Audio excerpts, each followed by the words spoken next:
आदाब नमस्कार, मैं हूं आमिर एहसन और आप देख रहे हैं जी जम्मू कश्मीर लद्दाख।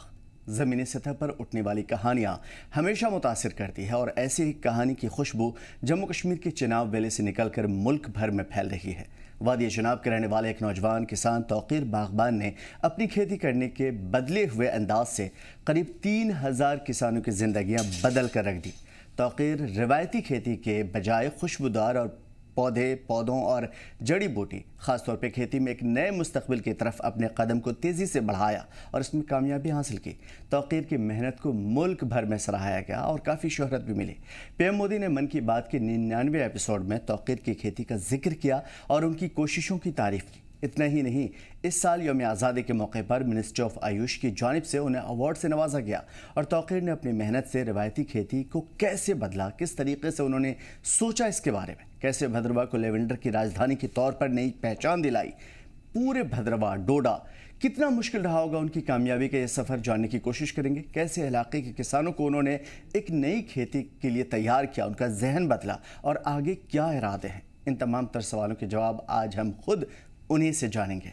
शुरुआत कहाँ से हुई है, तौकीर साहब हमारे साथ जुड़े हुए हैं और जानने की कोशिश करेंगे। तौकीर साहब, सबसे पहले इस्तकबाल कि आप हमारे साथ जुड़े आज के इस ख़ास मौके पर। और बड़ी बात यह है कि आज हम सभी खुश हैं कि आपने न सिर्फ इतना बड़ा कारनामा अंजाम दिया बल्कि पब्लिकली आज हमारे साथ इस मंच पे बैठे हुए हैं आप। तो सबसे पहले इस्तकबाल जी जम्मू कश्मीर लद्दाख की जानिब से।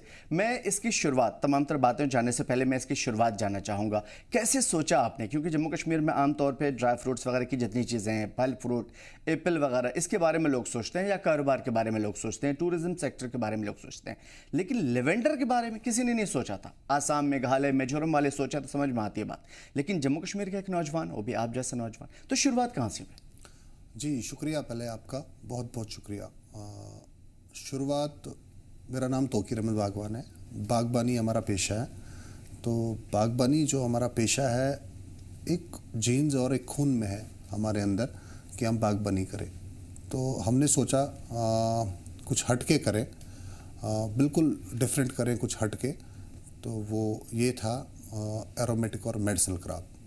एरोमेटिक और मेडिसिनल क्रॉप का आइडिया आना, हम एसेंशियल ऑयल से जुड़े हुए हैं जिसमें हम सीडारवुड ऑयल का काम करते हैं। तो बहुत सारी मार्केट्स में जो लोग थे, एक्सपोर्टर थे, वो हमें बोलते थे कि आपके पास क्लाइमेट है तो आप लेवेंडर ऑयल क्यों नहीं बनाते हो। तो वो बात सुनने के बाद हमने सोचा कि अगर हमारे पास क्लाइमेट है, फॉरेन में, बल्गेरिया में, फ्रांस में, चाइना में, इन क्लाइमेट्स पे इन खेती होती है, तो हम अपने इंडिया में क्यों ना करें। तो बस यही सोच के हमने शुरू किया इसको। इसमें हमने कांटेक्ट किया IIMCSR को, जिन्होंने हमें बताया कि प्लांटिंग मटेरियल हमने उनसे प्रोवाइड किया। थोड़ा सा प्लांटिंग मटेरियल हमें मिला जो हमने एक छोटे से पैच में लगाया। तो पैच में लगाने के बाद जब उसका सक्सेस हमें मिला, पूरा सक्सेसफुली वो कामयाब हो गया, तो एक खुशी की लहर उठी कि नहीं, अब हम इसको आगे भी कर सकते हैं। तो बिल्कुल, बहुत सारी बातें जो आपने कही है इस सिलसिले में। एक चीज़ जो हमेशा लोगों को खटकती है, ख़ास तौर पे आउटसाइड ऑफ जम्मू कश्मीर, वो ये कि किसानों को आपने मनाया कैसे। मतलब एक तो माशी तौर पे लोगों के जहन को तैयार करना कि भाई इसमें पैसे हैं। जाहिर है कि जो धान की खेती, चावल की खेती अगर आप कर रहे हैं तो उस तरीके से उनमें पैसे उनको आते हैं, घर का खर्च चल पाता है साल भर का।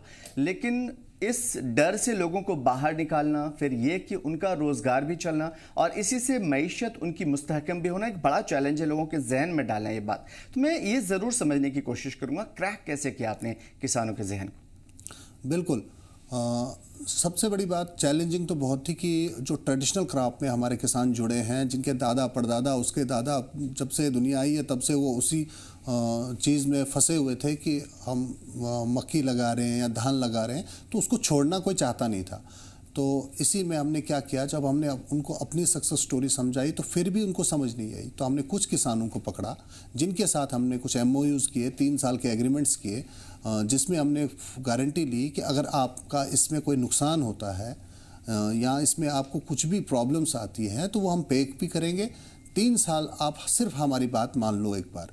तो बाज़ाब्ता हमने उनके एग्रीमेंट्स किए। कोर्ट में एग्रीमेंट्स करने के बाद उनकी ज़मीनें पकड़ी, जिनको इन्वॉल्व किया, फार्मर्स को इन्वॉल्व करने के बाद उनको लगाया। जब 3 साल के बाद उनका प्रोड्यूस निकला, उनकी इनकम जो पहले मक्की या धान से निकलती थी वो 10 टाइम ज़्यादा हो गई। जब 10 टाइम ज़्यादा हो गई तो एक आग की तरह खबल फैल गई पूरे गांव में छोटे से पैच में एक दूसरे को काफ़ी कांटेक्ट होते हैं लोग। तो उन्होंने ये चीज़ें जब देखी उनसे बाकी लोगों से तो वो चले गए। उन्होंने फिर जब ये खबर चली तो सब ने शुरू किया कि नहीं हम करेंगे, ये एक वाकया, ये सच है। तो इसी तरीके से ये सफ़र शुरू हुआ तो जब हम कल्टीवेशन में आ गए। बिल्कुल। इस बीच में हमने जो आपके बारे में, जहाँ तक हमने आपके बारे में पढ़ा है, उसमें आपने न सिर्फ खेती की बल्कि आज के ज़माने की जो टेक्नोलॉजिकल एडवांसमेंट होता है उसका इस्तेमाल किया आपने, और किसानों को ये समझाया कि अगर हम नई चीज़ें जो हमारे लिए बेहतर है, अगर खेती में उन तमाम तरह चीज़ों का इस्तेमाल होता है तो हमें खेती को और भी ज़्यादा बूस्ट अप करने में मदद मिलेगी। तो क्या नए ज़माने की टेक्नोलॉजी का आपने इस्तेमाल किया, किस हद तक किया? क्योंकि रिवायती चीज़ों को छोड़ करके किसानों को इस तरफ लाना और उसमें टेक्नोलॉजिकल एडवांसमेंट को डालना, ये बड़ा चैलेंज है। देखो, सबसे बड़ी बात थी कि हमने किसानों को तो डाइवर्ट किया कि आप ये करो। उसमें अब चैलेंजिंग थी कि ये ऑयल प्रोड्यूस था, इसमें ऑयल निकलना था। तो अब ऑयल कैसे निकाले, किसान एक टेंशन में आ गए, ऑयल कैसे निकाले। तो हमने डिस्टिलेशन यूनिट्स बनाए, 2 डिस्टिलेशन यूनिट बनाए जो 2 छोटे से गाँव में हमने सेट किए। तो जब हमने ऑयल निकाल के दिखाया उनको कि इसका ऑयल निकलता है, ऑयल इस तरीके से बिकता है, तो लोगों में एक चीज़ और आ गई। तो ये करते करते फिर हमारे साथ गवर्नमेंट का भी बहुत सपोर्ट रहा, जिसमें डॉक्टर जितेंद्र सिंह का बहुत बड़ा सपोर्ट रहा इसमें, जिन्होंने जब हमारा काम देखा, उन्होंने जब हमारा ये अपने किसानों का देखा, उनकी कॉन्स्टिट्यूंसी भी है वो, उनका पार्लियामेंट हल्का भी वही है, तो रहने वाले भी उधर के ही हैं, तो साइंस एंड टेक्नोलॉजी के मंत्री भी वो हैं। तो उन्होंने देखा कि नहीं, हमारे किसान कुछ नया कर रहे हैं, कुछ नया सोच रहे हैं, कुछ नया देख रहे हैं, तो उनकी सपोर्ट रही। 13 distillation units free of cost हमें प्रोवाइड किए गए, जो हमने डिफरेंट जगहों पे सेटअप किया, वहाँ पे लगाए। तो उससे बहुत बड़ा फ़ायदा हो गया, गवर्नमेंट की सपोर्ट से भी बहुत बड़ा फ़ायदा हो गया। बिल्कुल। अभी हम एक रिपोर्ट देख पा रहे थे कुछ महीने पहले, कुछ मिज़ोरम, आसाम की तरफ से कुछ किसान आए थे आपके यहाँ ट्रेनिंग लेने के लिए। उस तरफ से अरुणाचल प्रदेश की तरफ से कुछ लोग आए हुए थे कि देखने के लिए कि आखिर इतनी कामयाबी से लेवेंडर की खेती कैसे हो पा रही है। जाहिर है कि किसान इन तमाम तर चीज़ों से मुतासिर भी होते हैं और उनका हौसला भी बढ़ता है और दूर दूर तक ये खबर फैलती है। साथ में ये समझने की कोशिश करेंगे कि यहाँ जब आपने शुरुआत की थी तो आपको पता था कि इतने बड़े पैमाने पर किसान इस चीज़ की शुरुआत कर पाएंगे? अभी कितनी तादाद होगी किसानों की जो रिवायती खेती को छोड़ करके इस तरफ शामिल हो रहे हैं? देखो, जो हमारे जम्मू कश्मीर के किसान हैं, ख़ास करके चिनाब वैली के 3000 किसान कम से कम हमारे साथ जुड़े हुए हैं। आपने बात की मिज़ोरम, आसाम की, मिज़ोरम की, इन सब जगहों की। यहाँ से हमारे पास बहुत सारे किसान आए जिनको हमने ट्रेंड किया, जिनको हमने अपनी फसल दिखाई, जिनको हमने अपना प्रोड्यूस दिखाया, डिस्टिलेशन दिखाए कि हम किस तरीके से काम कर रहे हैं। मकसद ये है कि हिमाचल, उत्तराखंड, आसाम, मिज़ोरम, जहाँ भी इस टाइप का हमारे जो हाई अल्टीट्यूड वाले क्लाइमेट्स हैं, तो टारगेट यही है कि हम उनको टच करें, वहाँ पे लेवेंडर उगाएं, लेवेंडर के साथ साथ एरोमेटिक क्रॉप्स की सारी खेतियाँ करें, जिसमें बल्गेरियन रोज़ है, टेस्टस माइनोटा है, रोज़मेरी है, ससुरिया कॉस्टस है, इन सब प्रोड्यूस की तरफ आए और लोगों की इनकम डबल नहीं 10 टाइम करें। और यही एक चीज़ है जो इनकम 10 टाइम कर सकती है किसानों की। और मैं ये चाहता हूँ कि हम एक्सपोर्टर बने, इंपोर्टर ना रहे। अभी भी इन टन्स इंपोर्ट होता है हमारे इंडिया में ये सारी चीज़ें। मैं चाहता हूँ कि हमारे पास क्लाइमेट है, जगह है, लोग हैं, किसान हैं, तो हम एक्सपोर्टर बने, हम अपने इंडिया का प्रोड्यूस भी पूरा करें और एक्सपोर्टर भी बने। बड़ी बात यह है कि तौकीर साहब, न सिर्फ डोडा, भद्रवाह या आसपास का इलाका, बल्कि ये पूरे मुल्क के लिए बहुत बड़ी बात है। क्योंकि आज के यंगस्टर्स के हिसाब से अगर मैं सोचता हूँ और कोई कारोबार के बारे में दिमाग लगाता हूँ तो मुझे अलग अलग चीज़ें नज़र आती है। फ्लोरिकल्चर तो बिल्कुल नज़र नहीं आता। एग्रीकल्चर हो सकता है, सेरिकल्चर का अलग अलग डिपार्टमेंट हो सकता है, लेकिन फ्लोरिकल्चर के अंदर घुसना, क्योंकि इसमें मतलब लोगों को ये लगेगा कि इसमें है क्या, इससे कैसे रोज़गार कमाया जा सकता है, इससे कैसे डिपेंडेंसी बढ़ सकती है, मजबूत हो सकते हैं और आज के ज़माने के हिसाब से कम्पीट कर सकते हैं। आपके जहन में ये आया कैसे कि फ्लोरिकल्चर को अगर हम बढ़ावा देंगे, यहाँ के एटमॉस्फेयर, यहाँ के माहौलियात, यहाँ की आबो हवा का इस्तेमाल करेंगे, तो न सिर्फ, क्योंकि ज़ाहिर है कि आपने अकेले खुद इंडिविजुअल अपने लिए नहीं सोचा, आपने उन हज़ारों किसानों के बारे में सोचा, न सिर्फ जम्मू कश्मीर बल्कि दीगर जो स्टेट हैं, ख़ास तौर पे जो पहाड़ी क्षेत्र हैं, उस तरह का क्लाइमेट वहाँ पे इस तरह की चीज़ें हैं, तो कैसे सोचा आपने कि फ्लोरिकल्चर में जाना है, लोगों को इस तरफ लाना है? क्योंकि जहाँ तक हम देख पा रहे हैं आपकी उम्र भी बहुत ज़्यादा नहीं है, 30-35 के करीब आपकी उम्र है, लेकिन इतनी कम उम्र में और इतना बड़ा स्टेप उठाना, कभी आपको डर नहीं लगा कि फ्लोरिकल्चर एक चैलेंज बन सकता है? देखो, इसमें सबसे बड़ी सपोर्ट मेरे जो फादर हैं और मेरे जो ब्रदर हैं। मेरे फादर अब्दुल गफ़ार बागवान है और मेरा भाई जिसका तौसीफ अहमद बागवान नाम है, इनका काफ़ी सपोर्ट है इसमें। उनके हौसले से, उनकी सपोर्ट से ये सारा मुमकिन हो पाया है। आप ये मान लो कि मेरे फादर की 72 ईयर एज है, ये 72 ईयर से ही एक एक्सपीरियंस चल रहा है, उनका एक्सपीरियंस और मेरा अपना और मेरे भाई का। तो ये सारा एक जॉइंट, जब हम 3 लोग इसमें जुड़े तो उन्होंने मुझे फ्री डाला, कोई बात नहीं आप काम करो। जब मैं दिल्ली के लिए रवाना हो रहा था तो मेरे फादर साहब ने मुझे एक जाते जाते अलविदा करते करते एक लफ्ज़ बोला कि बेटा, पेट तो जानवर भी पालते हैं, अपने मुल्क के लिए काम करो।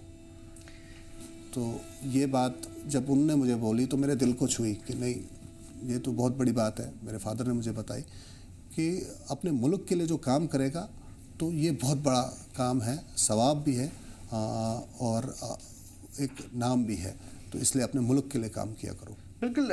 वक्त के जो प्राइम मिनिस्टर हैं पीएम मोदी, उन्होंने आपका जिक्र किया मन की बात में, 99 एपिसोड में हमने सुना था। उसके साथ साथ यौम आज़ादी पे आपको दावतनामा मिलता है, मिनिस्ट्री ऑफ आयुष की जानिब से अवार्ड दिया जाता है। ज़ाहिर है कि ये बहुत बड़ा अचीवमेंट है, लेकिन मैं ज़रूर समझने की कोशिश करूँगा कि क्या इरादे हैं आपके, ख़ास तौर पे कहाँ जा कर के आप ठहरना चाहते हैं, और ये जो सिलसिला रहा स्ट्रगल का, अब कामयाबी का, सराहना का, जो तारीफ़ें मिल रही है, आपकी हौसला अफजाई हो रही है, ये जो पूरा सिलसिला रहा, मतलब इंडिविजुअल किसानों की जानिब से, आवाम की जानिब से, डिस्ट्रिक्ट लेवल पर, स्टेट लेवल पर, अब पूरे मुल्क में आपको सराहा जा रहा है। प्राइम मिनिस्टर आपको जानते हैं, दावत देकर के बुलाते हैं, मिनिस्ट्री ऑफ आयुष आपको अवार्ड देने पर एजाज़ समझते, तो ये पूरा सिलसिला कैसा रहा आपका सफ़र?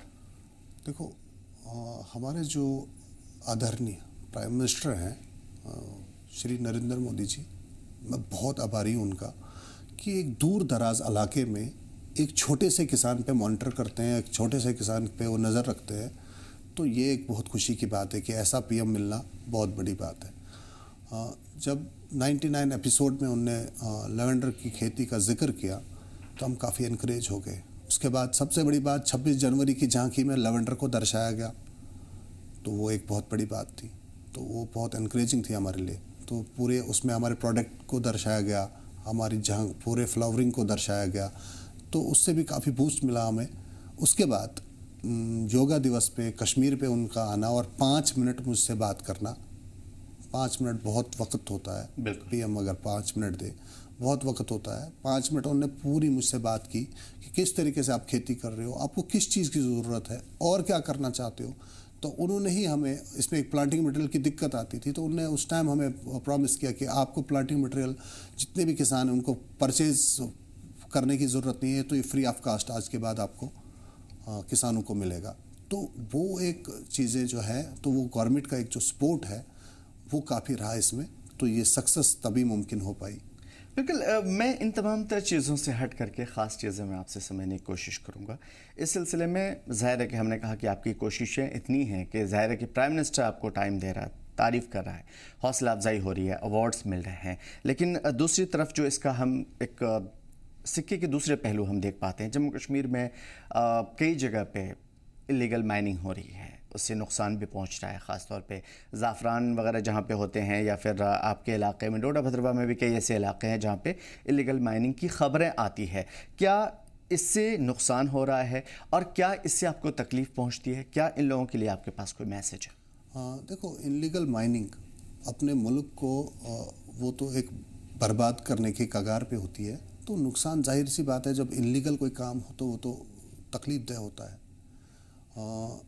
ऐसा नहीं होना चाहिए, इलीगल माइनिंग्स नहीं होनी चाहिए, उन पे काफ़ी कंट्रोल रहना चाहिए। तो गवर्नमेंट का उधर ऐसा भी है कि कंट्रोल भी है, अच्छा कंट्रोल रहता है गवर्नमेंट का। तो इन सारी चीज़ों पे, जैसे आपने साफ़रान की बात की, तो साफ़रान बहुत बड़ा एक नाम था हमारे जम्मू कश्मीर का, तो धीरे धीरे कम हो रहा है। बहुत कम हो रहा है, उसका नाम ख़त्म हो रहा है। ईरान से, बाकी मुल्कों से आज आके साफ़रान हमारे कश्मीर में बिक रहा है। तो मैं चाहता हूँ कि हमारी गवर्नमेंट हमारे फ्लोरिकल्चर में जितने भी लोग जुड़े हैं वो उसकी तरफ फिर दोबारा उसी तरीके से उसमें जान लाएं। उन किसानों से भी मैं रिक्वेस्ट करता हूँ कि थोड़ा मेहनत तुम भी करो। मेहनत करने में अब आज की डेट में तो अक्सर लोग किसानी को समझते हैं कि बस जो किसान है तो वो कुछ भी नहीं है। ऐसा नहीं है। मैं उन किसानों को मैसेज देता हूँ कि किसान ही सबसे बड़ी पावर है हमारे मुल्क की। और किसान अपनी किसानी में आया, आज का नौजवान वो सोचता है कि नहीं हमें सरकारी जॉब मिले, हम उसी में काम करें, उसके अलावा कुछ भी नहीं है। तो सरकारी जॉब ही एक ज़रिया नहीं है। किसानी, जैसे आपने अभी साफ़रान की बात की या माइनिंग, इल्लीगल माइनिंग, तो ये सब चीज़ें करने की ज़रूरत नहीं है। हमारे पास ऊपर वाले की मदद से हमारे पास बहुत सारा बिल्कुल, तो यानी बेहतर रास्ते तलाशे जा सकते हैं और किसानी कोई छोटा पेशा नहीं है। इसमें आप आगे बढ़ सकते हैं, अपना करियर बना सकते हैं। कोई ज़रूरी नहीं है कि सरकारी नौकरी हो। और तौक़ीर रज़ा बाग़बान का एक ही मैसेज है, आगे बढ़िए, पॉजिटिव होकर के बढ़िए, कामयाबी आपको ज़रूर मिलेगी। और मैं साफ़ तौर पे ये कहूँगा कि न सिर्फ जम्मू कश्मीर का बाग़बान बल्कि इस चमन का दीदावर आज के इस ख़ास एपिसोड में यानी कि तौक़ीर रज़ा बाग़बान हमारे दरमियान मौजूद हैं। और ये जो जानने की कोशिश की हमने सिर्फ इस वजह से ताकि आप तक वो मैसेज पहुँचे कि कम उम्र का नौजवान अगर हौसला कर लेता है, ठान लेता है, तो क्या कुछ नहीं कर सकता। बहुत शुक्रिया तौक़ीर साहब हमारे साथ ख़ास बातचीत करने के लिए और इस प्रोग्राम में शामिल होने के लिए। अब देखते रहिए ज़ी जम्मू कश्मीर लद्दाख। मुझे दीजिए इजाज़त। आदाब। शुक्रिया।